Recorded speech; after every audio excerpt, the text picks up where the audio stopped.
Lalo pang lumakas ang bagyong Hana na nasa typhoon category na.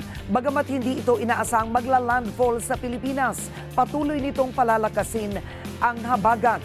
At live mula Pag-asa, ibandila mo Isay Reyes. Isay, nasa na ang typhoon Hana ngayon?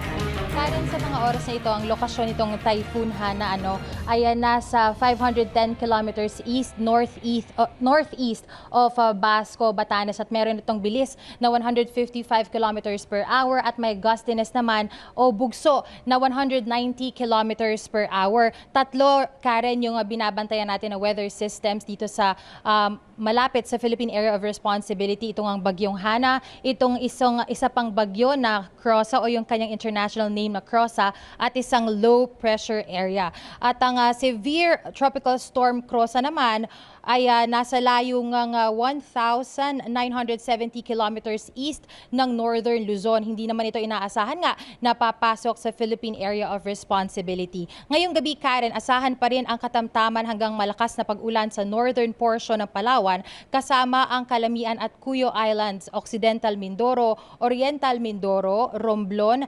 Zambales, Bataan, Aklan, Antique, Iloilo at Guimaras. Dito naman sa Metro Manila, maghanda po tayo sa mahina hanggang sa may kalakasang pag-ulan, kasama na rin ang Luzon at ang Western Visayas. Bukas naman, makakaranas ng malakas na ulan ang Metro Manila, ang Ilocos Region, ang Cordillera Administrative Region, ang Zambales, ang Bataan, Rizal, Cavite, Laguna, Batangas, Occidental Mindoro, Oriental Mindoro, pati ang northern portions ng Palawan, kasama ang Calamian at Cuyo Islands. Ang bagyong Hana ay kumikilos papunta ng southern Ryukyu Island sa Japan. Ang sentro nga nito, gaya ng ating nasabi, ay nasa 510 kilometers east-northeast of Basco, Batanes, at may hangin nito na 155 kilometers per hour at bugso na 190 kilometers per hour. Nakataas, Karen, ang signal number 1 sa Batanes at sa Babuyan Group of Islands. At sinasabi nga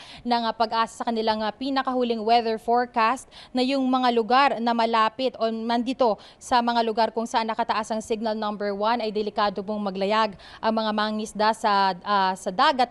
Kaya't wag po tayong pumunta sa dagat para maglayag para po sa ating kaligtasan. At yaman din lamang po na ito nga yung gale warning ay nakataas sa buong bansa.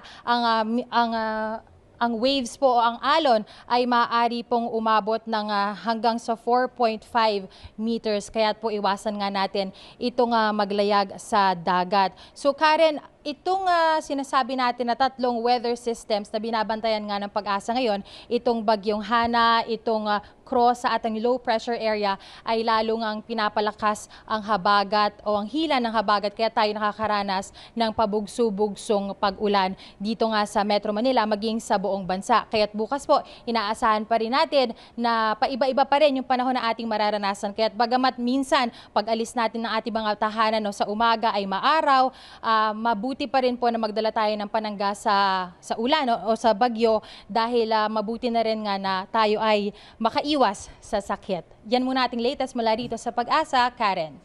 Maraming salamat, Isay Reyes.